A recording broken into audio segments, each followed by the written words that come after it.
Voilà, de retour sur ce plateau. Merci de votre fidélité à Matin Bonheur. Aujourd'hui, c'est la saison des pères. J'allais dire aujourd'hui, jeudi, vendredi, samedi, on essaiera de célébrer les papas, de poser des problématiques. La première aujourd'hui, on parlera du rôle du père dans la famille.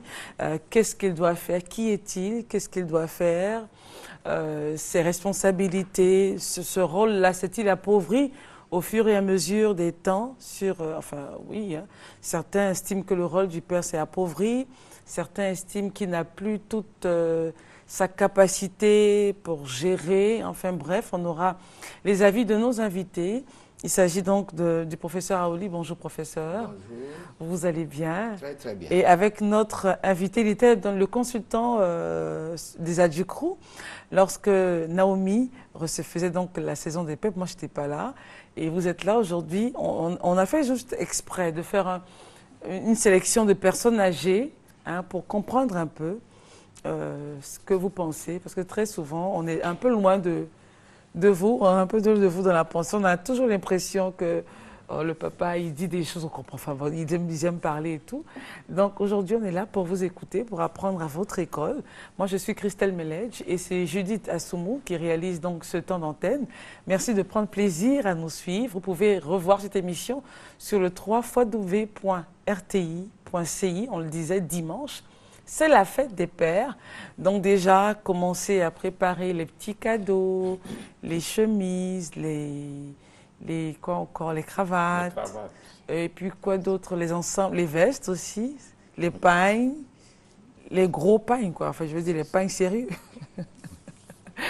Professeur, bonjour. Monsieur Esso, bonjour. Alors, déjà, est-il opportun de célébrer les pères, professeur Aouli? Ah oui, quand on célèbre, c'est la valeur qu'on célèbre. C'est la valeur qu'on célèbre. Le fait d'être père, on a une valeur. Et il faut célébrer cette valeur. Le fait d'être mère, on a une valeur. Et c'est pour ça qu'il faut célébrer. Le fait d'être enfant, on a une valeur. Parce que Dieu nous crée à son image, et à sa ressemblance, et il nous donne une valeur, et c'est celle-là que nous célébrons. Monsieur Esso, Ben, est-ce que c'est opportun de célébrer les papas? Oui, c'est opportun de les célébrer parce que il faut à un moment donné savoir qu'il y a quelqu'un qui est au milieu de la famille, qui représente cette famille même, parce que c'est le père. C'est vrai qu'il y a une loi qui est venue, mais le papa, il faut le célébrer. C'est vrai que on ne fait pas attention au papa parce que on a tout misé sur la femme. Et ce qui fait que, bon, on met un peu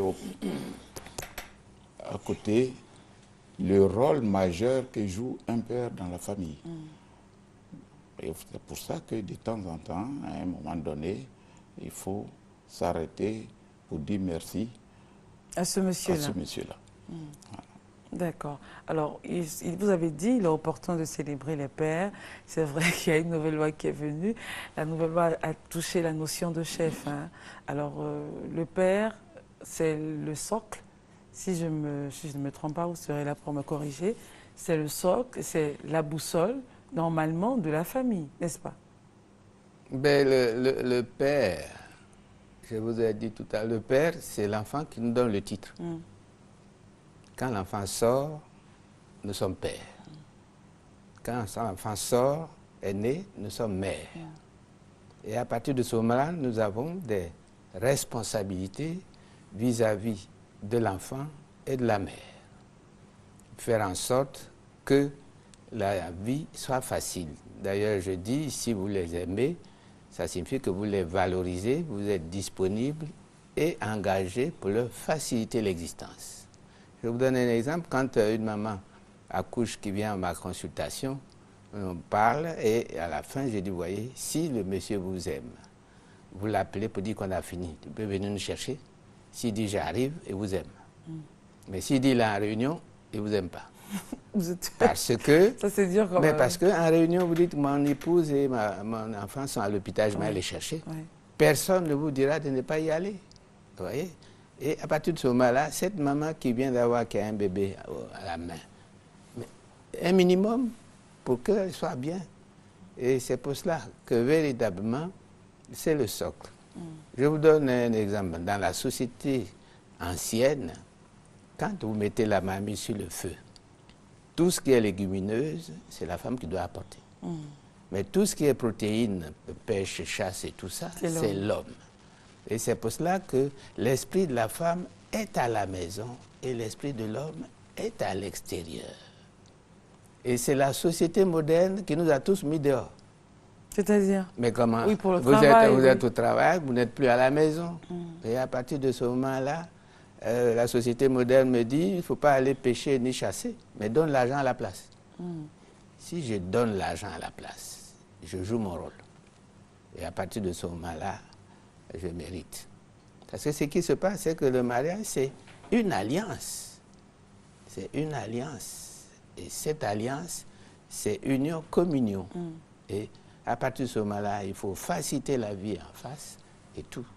Donc, c'est ça. Ce n'est pas c'est une responsabilité. Et si vous le jouez, vous valorisez ceux à qui vous donnez cette responsabilité. Alors, M. Issou, il a dit que c'est une responsabilité. C'est quoi concrètement les responsabilités d'un père? Ben, les responsabilités d'un père, il a eu à en parler, c'est gérer la famille. Faire en sorte que cette famille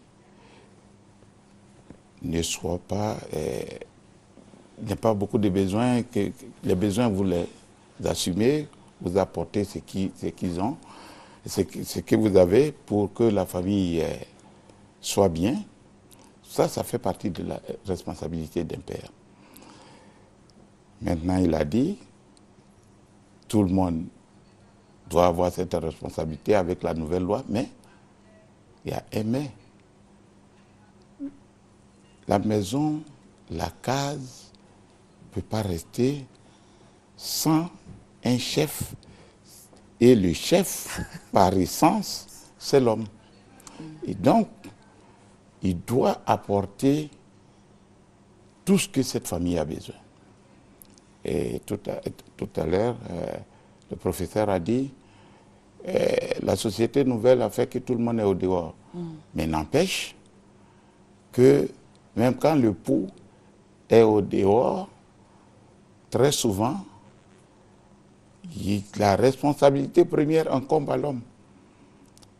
Et on va dire à madame, bon, paye la fille qui s'occupe de l'enfant, mais tout ce qui est besoin premier de la famille, c'est l'homme. Il doit donner l'argent pour la nourriture, soigner la famille et tant d'autres choses encore. Au besoin, habiller même, bien que madame travaille, habiller madame. Mais est-ce qu'on doit mettre ça au besoin? Je veux dire, pourquoi vous dites au besoin? C'est pas, si on part dans votre sens de responsabilité intégrale, à ce moment-là, sur ce point, on ne dirait pas au besoin, cela va de soi. Puisque la dame fait partie de l'ensemble des personnes qui sont sous sa responsabilité, si je pars dans votre sens. Oui, mais l'épouse, elle travaille. Elle travaille. Donc son salaire lui permettra de se prendre en charge. Maintenant, l'homme verra si ce salaire-là suffit à madame. Sinon, elle travaille. Dans le cas contraire, elle reste à la maison pour s'occuper des enfants. Et puis, elle est prise en charge intégralement par l'homme. Par le monsieur. Mais selon vous, si elle travaille, son salaire lui permettra de s'occuper d'elle-même. Elle a eu à peser le pour et le contre. C'est aller travailler, c'est avoir une certaine liberté. Aller travailler, c'est avoir une certaine liberté. Donc, il faut savoir qu'en allant travailler, votre salaire doit pouvoir suffire à gérer tous vos besoins. D'accord. Donc l'homme, selon vous, ne gère que les enfants et quelques besoins de la famille, de la maison. C'est cela, hein? L'homme doit gérer les enfants, la maison et tout ce qui se rapporte. Les nounous, voilà, la nourriture. Voilà. Et madame se gère dans son salaire. Professeur? Alors, moi, je persiste pour dire que c'est responsabilité. Pourquoi? Parce que c'est vous qui trouvez la maison. Une fois que vous êtes marié, c'est vous qui prenez la maison pour qu'on habite dedans. Oui, c'est l'homme. Aujourd'hui, ça a quelque peu changé. Mais ce n'est pas normal. Parce que, une fois que c'est fait, c'est vous qui devez les protéger. Aujourd'hui, c'est avec la femme, en fait. Mais, la femme a son normalement, c'est la maison et c'est votre nom qui est dessus. C'est la maison de monsieur Aouli et madame. Vous voyez? Et à partir de ce moment, ça relève votre responsabilité. Comment faire pour que cette maison soit stable? Comment faire pour que ceux qui sont dans cette maison soient humains? Soient humains. Être humain, c'est savoir être avec les autres. C'est-à-dire tout ce que vous faites ne doit pas porter préjudice. Vivre ensemble, c'est savoir participer à tout ce qui se fait. Vous voyez? Savoir faire, en ce moment-là, avoir une compétence dans la gestion de tout ce qui va se passer. Et finalement, ce qui est bien, c'est que la gestionnaire, c'est la femme. Parce que gérer, c'est vaincre l'avenir en le devançant. Et c'est elle qui veille à tout. Mais vous, vous êtes là, vous écoutez et vous participez, vous acceptez. Vous voyez? Donc, dès l'instant où on veut se marier, il faut avoir tout ça en tête pour dire que je vais assumer une responsabilité. Vous voyez? Et je vous dis, aujourd'hui, la société moderne nous met tous hors de la maison. Vous êtes au travail, madame au travail, l'enfant est à l'école.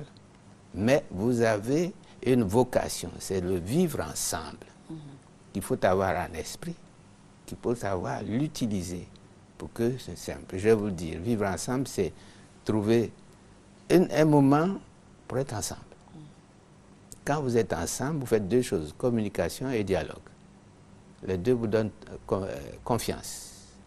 Les trois vous donnent tolérance. Les quatre vous donnent pardon. Les cinq vous donnent la solidarité commune. Et les six vous donnent amour.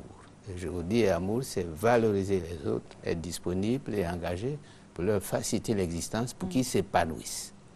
Si vous savez créer l'harmonie entre vous, vous créez un climat et tous les enfants réussissent.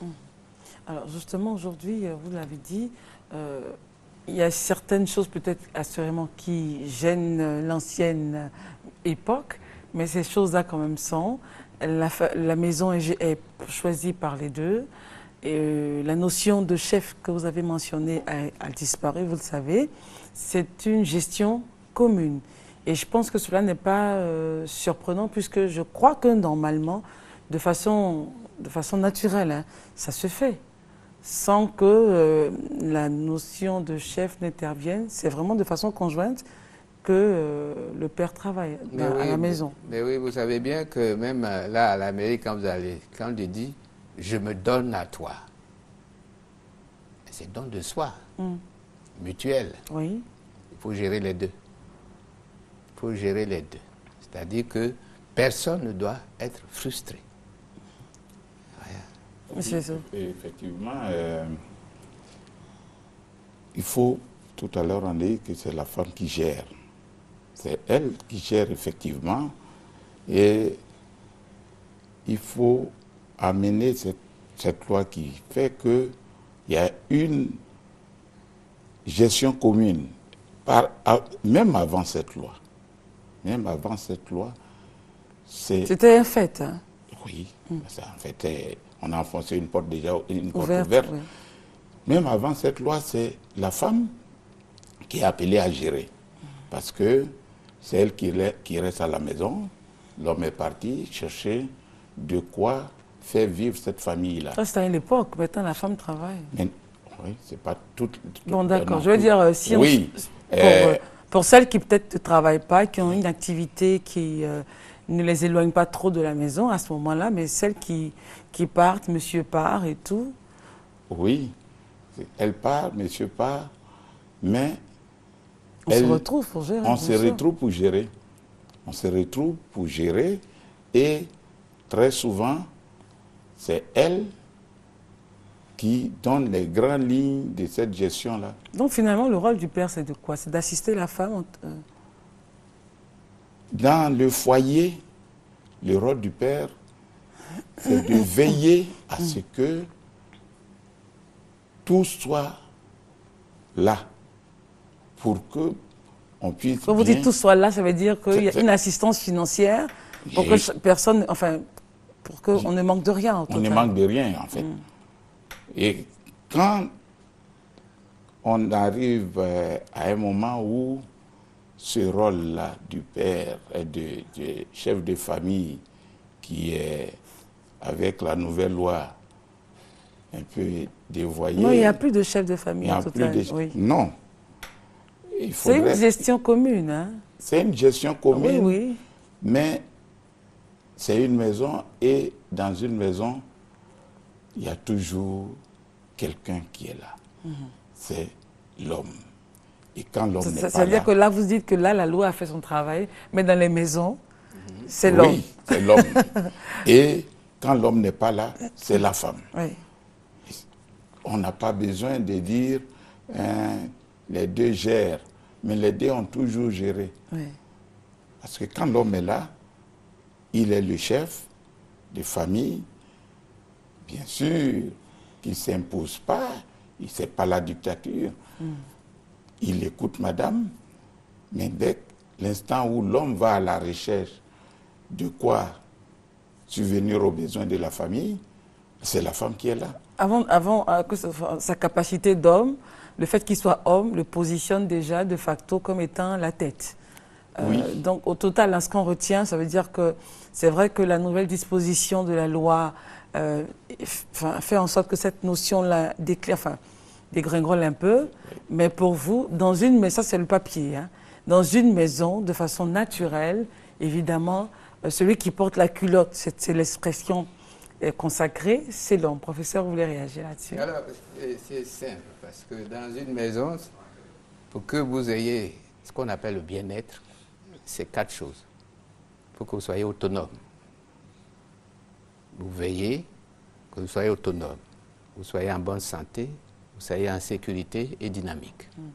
Le père est là, pour les soins, pour la protection, pour le soutien. Il est le symbole pour que chacun puisse se développer, pour que chacun ait le sens de la vie. Quand vous dites qu'il est le symbole, ça veut dire? Mais le symbole, c'est-à-dire quand vous le voyez, vous sentez par son comportement que si je limite, je vais être autonome, dynamique, bonne santé, en sécurité. Vous voyez? Et les enfants nous le disent, parce qu'à partir de 2 ans, l'enfant imite tout ce que les adultes font. À partir de ce moment-là, si... On dit les garçons imitent leur père et les filles leur mère. Voilà. Alors, si vous avez, par exemple, une profession qui lui plaît, mais il va faire la même chose. Il va faire la même chose. Vous voyez? Donc, vous êtes un symbole sur lequel on regarde pour copier, pour avoir un sens de la vie et pour pouvoir l'appliquer pour obtenir ce que je vous ai appelé le bien-être. Parce que celui qui n'est pas autonome n'a pas le bien-être. Vous voyez? Et celui qui n'est pas en sécurité n'a pas le bien-être. Et toutes nos actions comportent ces 4 choses-là. Autonomie, dynamisme, la bonne santé et sécurité. Voilà. Et le père doit veiller à ces choses-là. La mère veille, vous voyez, beaucoup plus à l'élevage et tout. Et c'est pour ça que maintenant qu'elle travaille à l'extérieur, il y a la nounouse qui est venue s'installer. Et ça ne vous plaît pas, vous? Mais c'est que la plupart du temps, le français que le bébé va parler, là, c'est le français de la nounou. Bon, en même temps, elle passe 3 mois, elle a quelque temps après l'accouchement, pour rester. Et puis après, 3 mois, c'est vite passé. Mais je veux dire, en même temps, les temps ont changé aussi. On ne peut pas rester à la maison, il faut bien travailler. Oui. Vous êtes d'accord avec moi qu'à une certaine époque, on pouvait aller à la pêche et revenir. Mais bon. Et c'est pour cela qu'il faut avoir le vivre ensemble dans son comportement. Or, aujourd'hui, tous veulent aller à l'extérieur. C'est-à-dire avoir des responsabilités extérieures, que ce soit politique ou autre chose. Vous voyez? Et à partir de ce moment-là, on délaisse la famille. Ah bien sûr, que ce soit le père ou la mère. Quant aux enfants, la rue les appelle. Alors justement, dans certaines personnes qui disaient donc que le rôle du père s'était appauvri et que les nouveaux pères c'était l'école, la télévision, vous êtes d'accord avec ça? Oui, effectivement, le rôle du père s'est appauvri, effectivement. Les enfants passent plus de temps devant la télévision et après c'est l'école. On arrive même à confier les enfants à l'école parce que nous-mêmes, nous n'arrivons pas à assumer cette partie qui est l'éducation. Mais pourquoi vous n'arrivez pas? Soit on est tout en partie pour le travail, pour le bien-être, comme dit le professeur, pour le bien-être. Soit on est tout en partie pour le travail et pour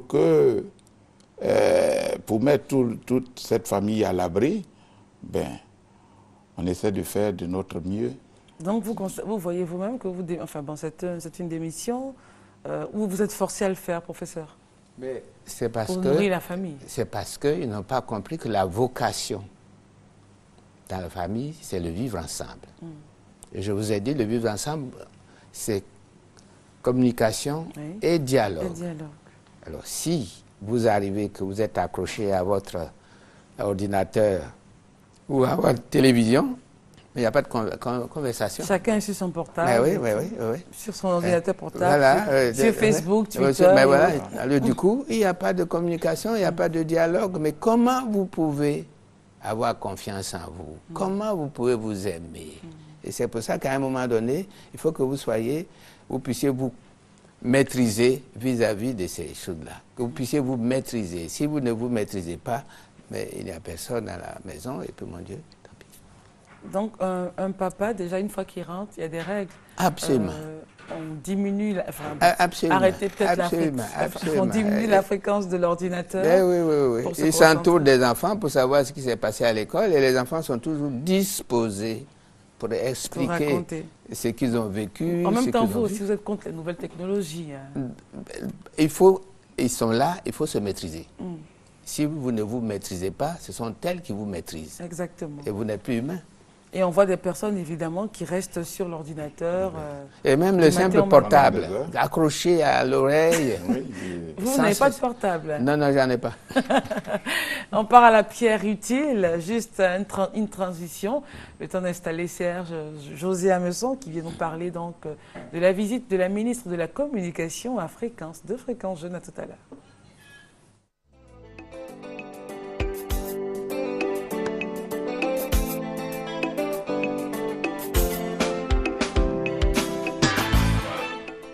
Nous sommes au quartier Paillé, à l'intersection entre les communes d'Adiamé et d'Abobo, dans la capitale économique ivoirienne, Abidjan. Notre attention est attirée par la fabrication d'une pierre dont l'utilité dans le foyer n'est plus à démontrer. Elle permet d'écraser les légumes, tomates, piments, aubergines, oignons et autres denrées. Dans la médecine traditionnelle, elle sert à écraser les écorces d'arbres, les graines et autres plantes médicinales. Découvrons sur ce site le mode de fabrication avec Issa, le responsable de cette fabrique. Fabricant de pierres à écraser. Bon, je l'ai pris avec M. Zoumana, qui se trouve présentement au zoo. J'ai appris ce travail pour me débrouiller, pour pouvoir nourrir ma famille. J'ai avec moi mes enfants, avec des frères et des apprentis. Pour les fabriques de cailloux, nous mélangeons du ciment, du sable de maison, du sable blanc. Du sable et du ciment pour commencer.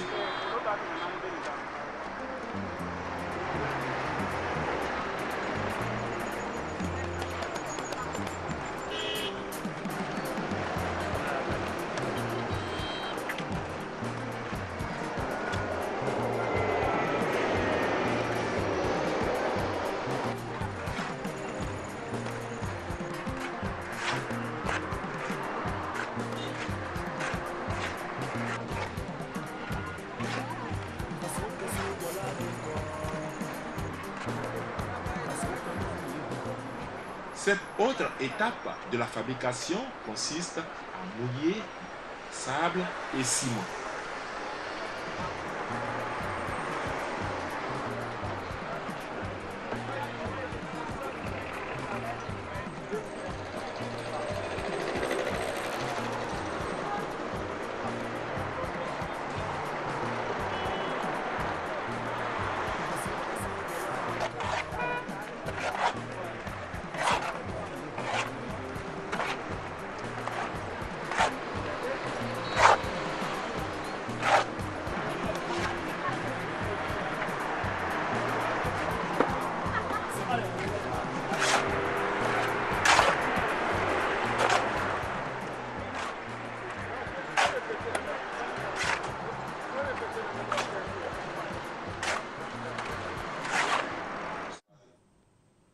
Voilà, nous avons en studio Serge José Ameçan. Ça n'a pas un visage inconnu pour vous. Il est sur Fréquence 2, responsable. Bonjour Serge. Bonjour Christelle. Vous allez bonjour, bien. oui, Alors au niveau de Fréquence 2, vous vous occupez principalement de la production. De la production, chef de département de la production de Fréquence 2. Et c'est donc à ce titre que je suis là pour parler donc de Les deux visites principales qui Oui, auront dans la lieu. mesure où depuis le 27 mai, où Fréquence 2 a lancé sa nouvelle grille et réaménagé des programmes, il y a quand même un certain nombre d'éléments qui se passent là-bas. Il y a une ambiance particulière dans la maison à travers nos différentes productions. Déjà, on sait que la cible de Fréquence 2, c'est la femme, la jeunesse et l'enfant. Les jeunes ont commencé déjà à venir à partir de nos productions des après-midi à travers Maquis Fréquence 2, les deux versions, coupées décalées du lundi et mardi, et puis Humour et Zouglou du mercredi et jeudi. Et de 15h à 17h. Les jeunes sont donc avec nous aussi dans Salut les potes, le talk show de 17h à 19h avec Isaac Dosso et Sarah Touré. Et puis maintenant, les femmes ont commencé à venir. Et nous avons d'illustres dames qui viennent dans cette tranche qui leur a signé, destinée à vous, mesdames, que vous animez. En tout cas, en ce qui concerne l'édition du lundi. Oui. Donc déjà, Miss Côte d'Ivoire après... 10h à 11h, merci de donner le temps. Ah ouais, d'accord, mais vous êtes là pour m'y amener. Alors donc déjà demain, Miss Côte d'Ivoire. Voilà, déjà demain, Miss Côte d'Ivoire a décidé, après son sacre à l'Hôtel Ivoire samedi dernier, de venir rendre visite à Fréquence 2. C'est un honneur pour nous. Nous lançons notre grille 2-3 semaines après la première, la plus belle fille de Côte d'Ivoire. Voilà, vient à nous. Ça sera déjà demain à partir de 17h dans le talk show Salut les potes avec Isaac Dosso et Sarah Touré. Alors, ça sera l'occasion aussi pour elle de visiter la chaîne. Exactement. Et surtout de voir la nouvelle grille des programmes, voir un peu tout le personnel et s'y échanger avec les uns et les autres. Et puis, la série sur le gâteau, ça sera lundi. Lundi, Madame le ministre Afoussiata Bamba Lamine, ministre de la Communication, arrive. Elle a décidé donc, elle a choisi Fréquence 2 pour parler. Et donc, elle viendra dans l'émission À vous, mesdames, avec vous, un lundi de 10h à 11h. Et bon, donc, on parlera de femmes, on parlera de beaucoup de choses. Bien et sûr. Vous en savez davantage que moi. Voilà. Donc, c'est pour cela que nous sommes là. Ça sera un bon temps d'antenne, en tout cas, à suivre sur Fréquence 2. Oui, sur Fréquence 2, en tout cas, 10h, 11h. Madame... le ministre de la Communication, Maître Afoussiata Bamba Lamine, sera là. Elle sera à Fréquence 2. C'est la première visite donc comment dire ça, à un média d'État. La première visite, c'était bien sûr une visite pour voir un peu tous ces médias d'État. Mais aujourd'hui, elle a décidé de venir parler sur Fréquence 2. C'est un grand honneur. Et nous sommes en train de prendre les dispositions pour la recevoir et surtout faire en sorte que cette visite soit une visite bien réussie. Et voilà, nous mettons les petits plats dans les grands pour pouvoir donner donc à cette présence de Madame le ministre un cachet particulier. D'accord. Et puis bon, nous profitons aussi pour parler quelque peu de nos programmes dans la mesure où déjà après le passage du Miss Côte d'Ivoire vendredi, ce sera samedi, le week-end arrive et on a cette grande émission qui permet aux correspondants nationaux et internationaux de nous donner donner l'actualité culturelle de leurs différentes régions à travers Carrefour Week-end animé par Didier Bléou et Patricia Quadio.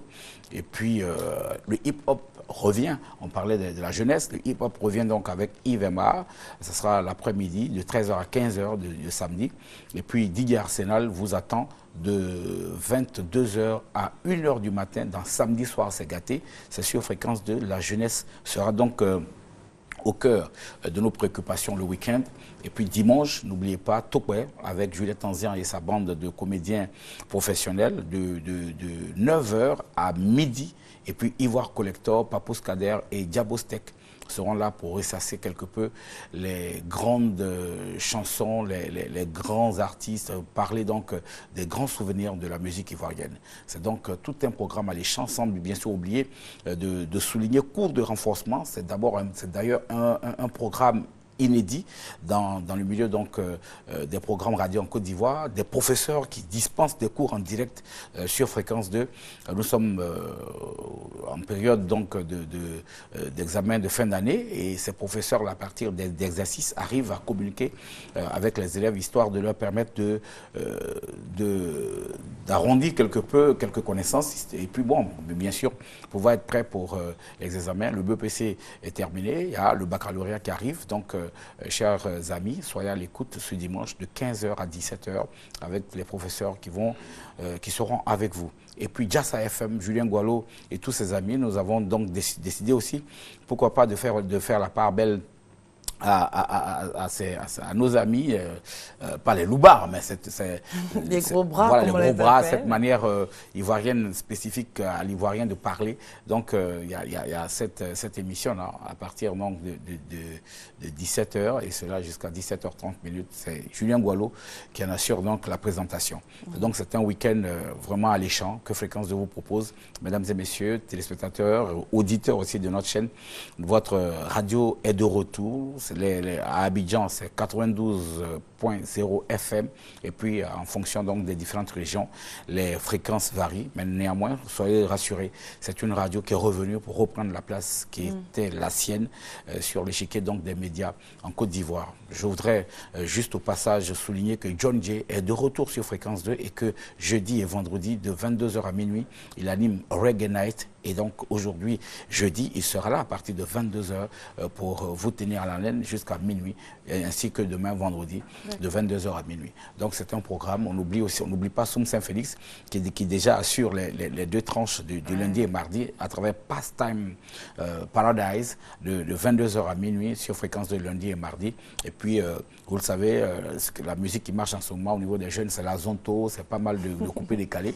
Et à ce niveau-là, nous avons décidé de faire intervenir un jeune Nigérian qui est né en Côte d'Ivoire, qui a fait nos universités et qui aujourd'hui est reparti chez lui, qui travaille donc dans la radio là-bas, la radio nationale nigériane, et qui nous fait des émissions à Zonto et de musique nigériane et ghanéenne et qui nous les envoie. Et donc c'est tous les mercredis, ça s'appelle Fiesta Beat, mercredi 22h minuit. C'est toute une palette à découvrir désormais sur Fréquence 2. Et puis Café des Stars, rapidement pour terminer, Christelle. Oui. Café des Stars, cette semaine, c'était Jean-Jacques Kouabé et Eric Patron. Café des Stars, c'est de 11h à midi sur Fréquence 2. Les artistes animent, ils sont donc animateurs. Et la semaine prochaine, ça sera autour de deux grosses stars aussi de passer la semaine avec vous. Ils parlent de leur enfance, de leur carrière, des moments flops, des grands moments. Ah, tu veux savoir? Bah ouais. Ben, viens donc sur Fréquence 2. Du coup, tu veux déjà que je livre Ouais, donne non, non. Bon, puis, la semaine prochaine, ça sera donc Aurélie Eliam, cette grande actrice ivoirienne que vous connaissez, et Ben Badi, le footballeur, l'un des meilleurs footballeurs de tous les temps, de sa génération. Voilà, en Côte d'Ivoire. Ce sera à eux deux donc d'animer l'espace Café des Stars. Ce sera 11h midi sur Fréquence de lundi à vendredi. Merci Serge. Merci Christelle. Alors il faut rappeler donc les éléments principaux. Rapidement. La visite de Miss Côte d'Ivoire, mademoiselle Aïssata Dia, qui sera dans les locaux de Fréquence de demain à partir donc de 16h jusqu'à 19h pour sa première visite et surtout participer à ce talk show qu'on appelle Salut les potes avec Isaac Dosso et Sarah Touré. Et puis lundi, dès 10h déjà, 9h même pratiquement, Madame le ministre de la Communication, Maître Afoussiata Bamba Lamine, sera porte-parole adjoint du gouvernement, sera dans nos locaux sur Fréquence 2. Et puis bien sûr, ça sera donc cette semaine qui se termine en beauté et une autre qui démarre véritablement en fanfare. Merci beaucoup, Serge. donc chef de département production à Fréquence 2, Fréquence Jeune, et était là pour nous parler de 2 éléments très importants. Demain, la visite de Miss Côte d'Ivoire, et puis lundi, celle du ministre de la Communication, porte-parole adjoint du gouvernement, Maître Afoussata Bambalamine, à Fréquence 2, Fréquence Jeune. Merci beaucoup, Serge. Merci, bonne émission et bonne journée. Merci à vous. Alors, tout de suite, et maintenant, on retourne à Djamé avec notre ami qui nous parle de cette pierre qui sert de façon très africaine à écraser des médicaments. Regardez. Prédisposé. On fait ce mélange. C'est quoi on met premier d'abord dans les moules.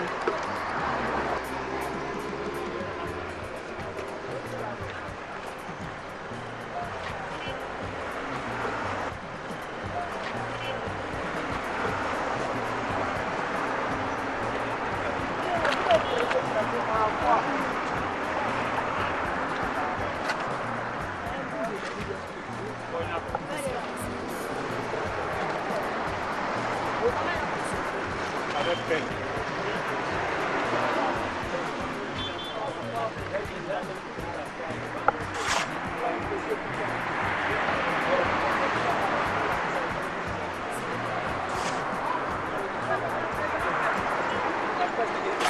C'est cette peau qui sert à rendre lisse le caillou, le côté, le bas, pour rendre ça lisse.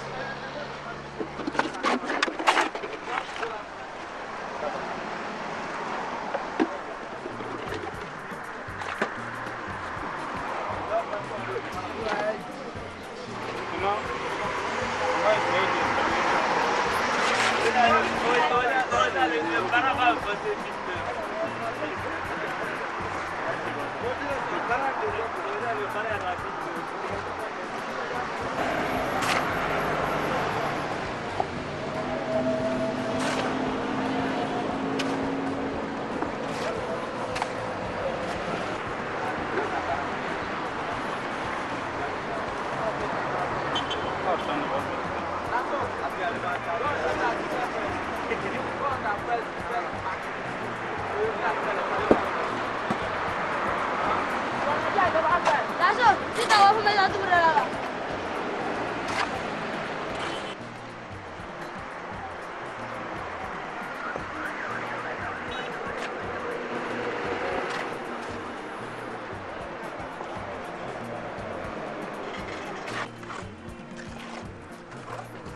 Le processus de fabrication de cette pierre utilitaire est tout un art.